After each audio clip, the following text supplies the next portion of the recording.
Olá, queridos amigos, queridos companheiros de jornada, sejam todos muito bem-vindos. Aqui é o canal Espiritualidade na Regeneração e hoje vamos conversar sobre um tema que, para mim, é de profunda busca, profunda constância e que faz cada vez mais eu buscar em mim os meus processos de transformação íntima, de transformação moral. E claro, o autoconhecimento.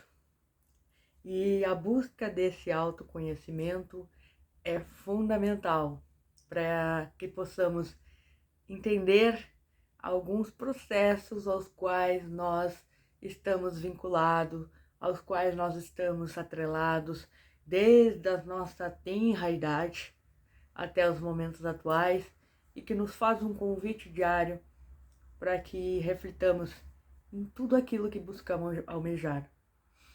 Mas antes de iniciarmos o nosso tema, de conversarmos sobre essa grande busca do autoconhecimento, peço aos irmãos, aos amigos, curtam o nosso canal, se inscrevam, é muito importante para que esse conteúdo chegue cada vez mais aos mais corações que também estão sedentos por conhecimentos, assim como eu estou aqui sedenta por conhecimento, por buscar cada vez mais o autoconhecimento, o autoburilamento e a minha própria transformação moral. Então hoje vamos falar sobre autoconhecimento e como é importante esse processo. E iniciando esse nosso tema de hoje sobre autoconhecimento, é muito importante termos claro algumas questões. O autoconhecimento invariavelmente terá que vir a partir de um conhecimento externo. Porque não tem como a gente conhecer a nós mesmos sem conhecer as ferramentas que o mundo pode nos oferecer para que encontremos as respostas que buscamos em nós. Obviamente, todas as respostas que procuramos estão em nós. Estão, obviamente. Mas o mundo, a matéria, nos dá ferramentas imprescindíveis para que encontremos essa busca, para que encontremos essas respostas. E, claro, isso é um processo íntimo, um processo de renovação íntima e constante, não para. O nosso aprendizado é diário, o nosso processo de aprendizagem é permanente. Eu sempre digo que o aprendizado é permanente, né? Então a gente está sempre nesse processo maravilhoso de buscar essa busca, esse conhecimento íntimo, que é muito difícil, porque é muito difícil olhar para dentro de nós. E uma das grandes questões que a doutrina espírita, especialmente, ao qual eu me vinculo, ao qual eu tenho os meus laços muito estreitos de filosofia de vida, é justamente buscar olhar para dentro de si o teu lado sombra e, claro, o teu lado luz, os dois contrastes. Mas o grande desafio que a doutrina espírita me chama sempre é a fé raciocinada. É racionalizar o porquê acreditamos. E esse é o mais difícil. A racionalização daquilo do porquê estamos acreditando e fazendo alguma coisa é fundamental para a gente entender a dinâmica das nossas próprias crenças, dos nossos processos de aprendizado, dos nossos processos de entendimento da vida. Tudo isso vai repercutindo nas tuas relações, inclusive nas tuas relações familiares, nas tuas relações com amigos, nas tuas relações de amorosas. Tudo isso vai sendo um desdobramento a partir dessa falta de autoconhecimento. E o convite que a doutrina espírita me faz diariamente é exatamente isso. Analisar aquilo que permeia em mim, verificar por que aquilo está tão latente no meu espírito e aqueles sentimentos me incomodam de uma forma mais incisiva, de uma forma mais contundente. E aí, claro, se o que o outro traz me incomoda, alguma razão há. Aí há de ser analisado o porquê que aquilo que o outro traz me incomoda. Por que que me traz um desajuste? Por que que me traz uma perturbação? Mas isso não quer dizer que eu tenho que aceitar. Olha que os dois contrastes.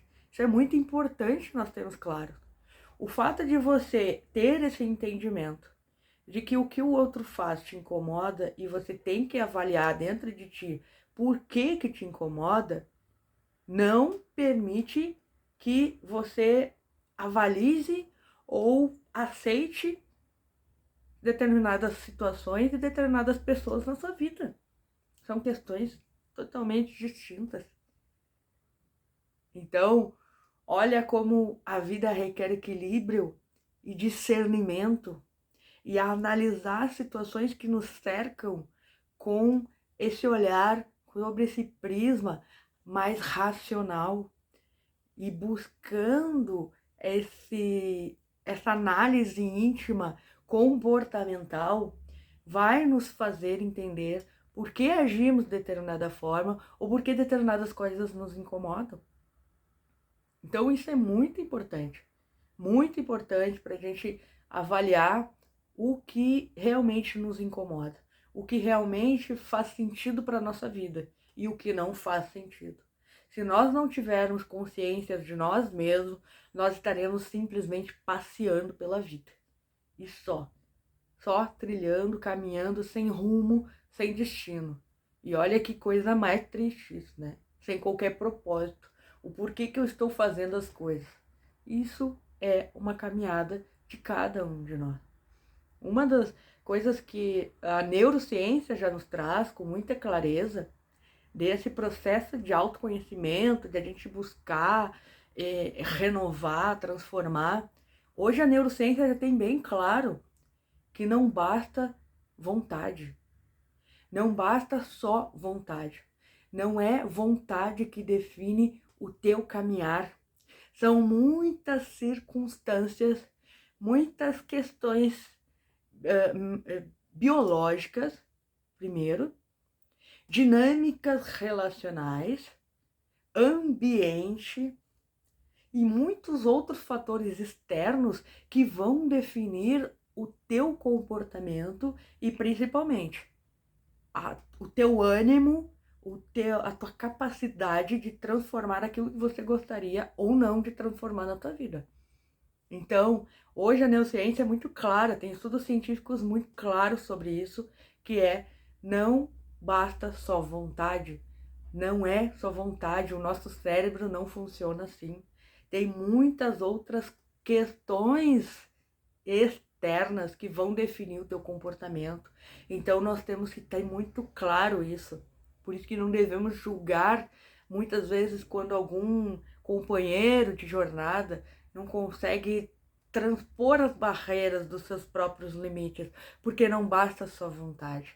Tem muitas outras questões em torno que vão influenciar no comportamento de cada um de nós e nenhum de nós está isento. Olha que magnífico isso, né? É uma caminhada realmente que exige de nós. Mas tem uma frase que eu gosto muito que um neurocientista fala, o Pedro Calabres, que eu admiro ele, e ele fala assim: autoconhecimento é liberdade. Exatamente. Sem autoconhecimento, você não vai ser livre nunca. Esta é a verdadeira liberdade que buscamos na nossa vida, na nossa jornada. O autoconhecimento. E para gente finalizar, eu gostaria de ler uma mensagem que tem lá no nosso Evangelho, no capítulo 25, Buscai e achareis. E aí ele nos fala assim: se Deus houvesse isentado do trabalho do corpo o homem, seus membros se teriam atrofiado. Se houvesse isentado o trabalho da inteligência, seu espírito teria permanecido na infância, no estado de instinto animal. Por isso é que ele fez o trabalho uma necessidade e lhe disse: Procura e acharás. Trabalha e produzirás. Dessa maneira serás filho das tuas obras, terás delas o méritos e será recompensado de acordo com o que hajas feito. E o convite de hoje é que nosso trabalho da reforma íntima é exatamente isso: o autoconhecimento, o autoburilamento e reforma íntima constante. Um beijo a todos, fiquem com Deus.